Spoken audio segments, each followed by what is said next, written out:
You can call me Mystic Mike because I predict these things. Welcome back to the channel, guys. I got some exciting MMA fight announcements to go over. Some of them rumored, some of them are hearsay, others are confirmed. So I'm going to break that down. Who I think is going to win those fights just off the rip. No real analysis, just kind of my gut feeling once I heard that they were announced. First one is Paddy Pimblett released a video on his YouTube channel, which is pretty entertaining. If you guys haven't seen it before, check it out. But drops a few hints as to who his next opponent will be, which I think is a very entertaining fight. So I'm going to play a few of those clips for you guys. Some of the hints that he drops. Also gives a little bit of a peek into the timeline as to when that fight is going to be taking place. After that, it's rumored that Dan Hooker will be taking on Justin Gaethje March 8th at UFC 313 in Las Vegas. So I'm going to get into that fight, kind of what I think, who I think will take that one, where it kind of leaves the 155-pound division in the UFC. And then finally, the confirmed fight between Manel Kape versus Brandon Royval, which is taking place, I believe that is UFC Fight Night 253, which is March 1st at the UFC Apex. So I think that's the main event fight. So fun fight. But first, let's get into the Paddy Pimblett video. I'm gonna play a few of these tidbits from his most recent video. Give you guys my reaction to it. Feel good, very good, considering I've got another 3.5 full months to train for the fight. So probably the best shape I've been in so far out, to be honest. Have I got a six-pack? Got a little one, like. What are your end of the year awards, Brad? Obviously, Islam's sub was good, but it's just a dash choke. It's a dash choke. And I like transitioning from a guillotine to a triangle to an armbar from the feet. I think Khamzat's sub was better. Khamzat v Robert Whittaker was a better submission. And no one's done that to Robert Whittaker, know what I mean? Poirier's been submitted multiple times before. I'd submit Dustin Poirier. No one submitted Bobby Green in like fucking 12 years or whatever it was. People have been speculating about Drew fighting this and that. I'm coming for that belt, so I'm looking for higher ranked fighters, and I'm sure you'll see a fight announcement soon enough. I've said yeah, the opponent said yeah, we just need to get stuff signed. So there's no Discord, everyone. Like, comment, subscribe, and I'll see you at the top. So there it is, the C at the top. That makes me think of one person and one person only, and that is Michael Chandler. That's his favorite saying. Says it every chance that he gets, every promo he can cut, which is all the time. There's a new king in the lightweight division. God bless. See you at the top. Michael Chandler. I like that fight. I think that's a fun fight for Paddy Pimblett. Again, Michael Chandler coming off of that loss to Charles Oliveira. Dude sat out for so long waiting on that Conor McGregor fight. Gave up a lot of his career. He's getting up there now. He's 38, so I can understand a quick turnaround against another, you know, exciting guy, young up and comer like Paddy Pimblett. So fight makes sense. What doesn't make sense to me is looking at the rankings. You know, Michael Chandler's down at 14, Paddy Pimblett's at 12. So I would expect Paddy Pimblett to be fighting somebody like Mateusz Gamrot, you know, like he mentioned in the video. Everyone thinks I'm fighting Gamrot. Don't think the UFC have put me against a fighter like Gamrot who just sniffs balls. Somebody up the rankings a little bit, but I get it. Fun fight, household name. Probably going to co-main event, be the main event of that fight. Another thing that he mentioned was talking about Dustin Poirier. Kind of threw a little bit of shade at Dustin Poirier, saying that he would submit Dustin Poirier and this and that. And I think what he's getting at is how you know, Dustin Poirier was able to put away Michael Chandler and sub him back in their fight. So another little clue that I think that he's kind of hinting at, throwing a little shade at Poirier, kind of saying, you know, Poirier choked him out, and I would choke out Dustin Poirier. So I like that. I like those little, you know, comments that he's making. Just, I'm not a huge fan of Michael Chandler. Love Dustin Poirier, one of my favorite fighters, but not a fan of Michael Chandler whatsoever.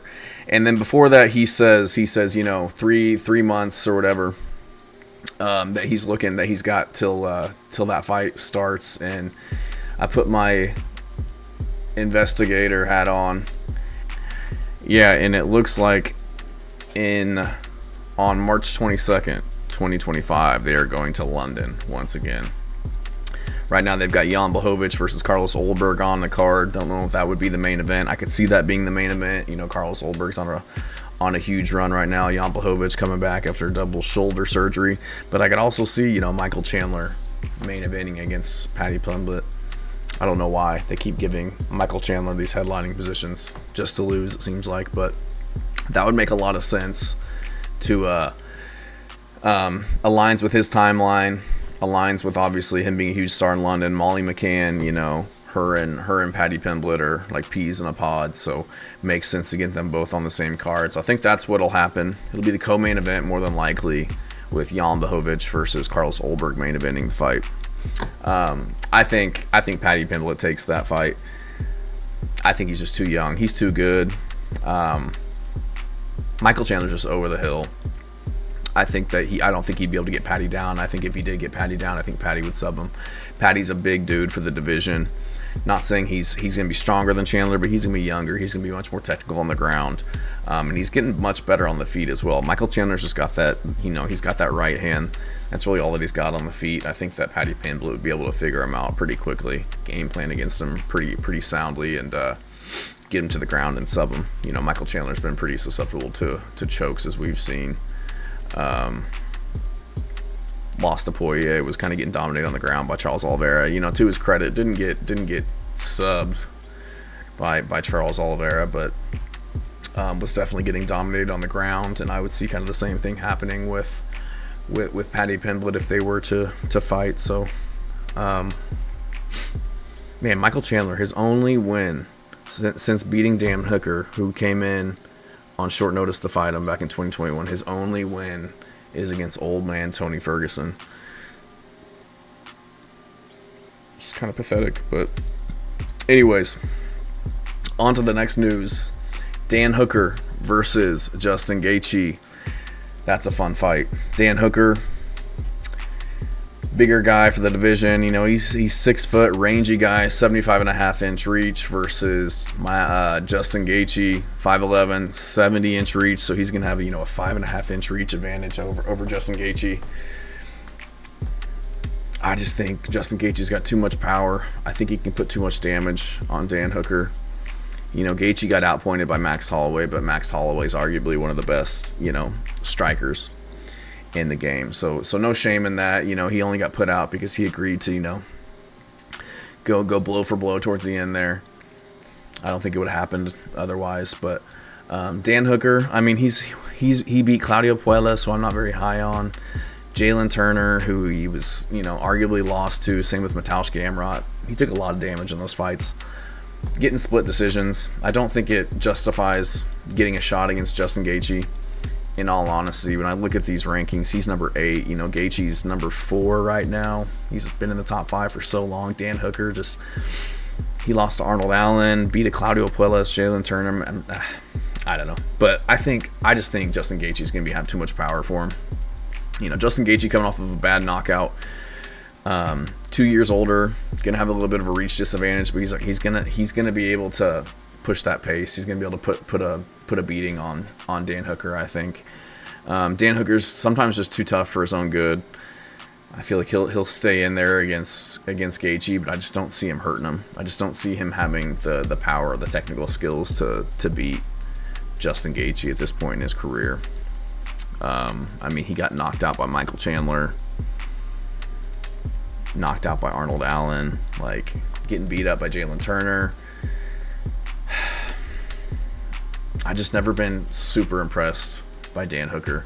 And if Justin Gaethje wouldn't have just put his lights out cold, I'd be even more confident in him in this fight. But I think Justin Gaethje probably gets this one done.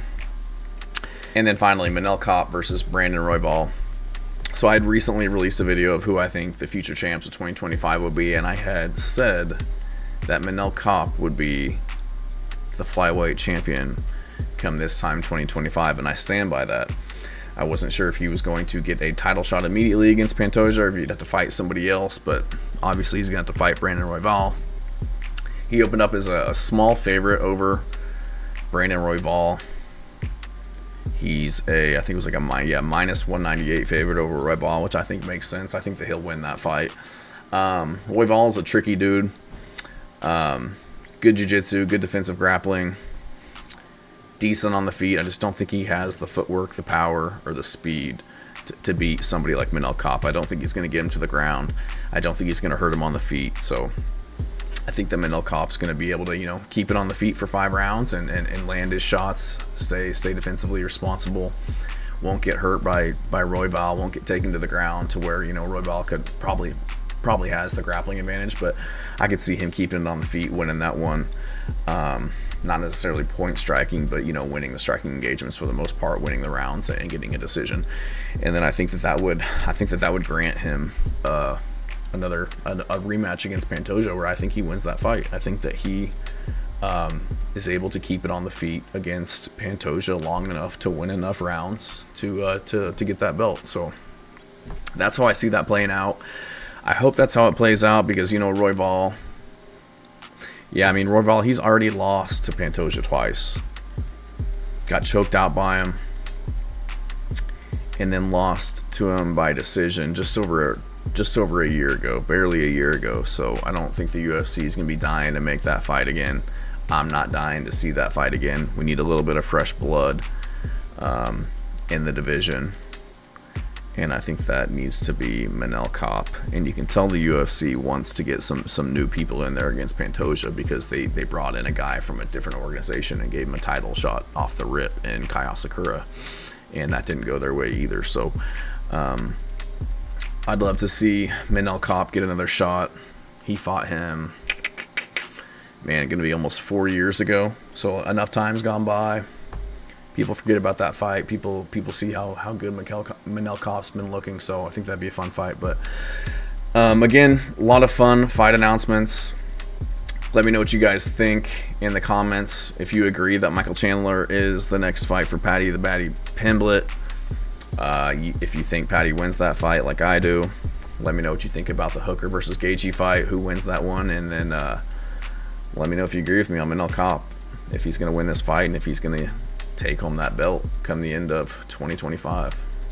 Thanks, guys.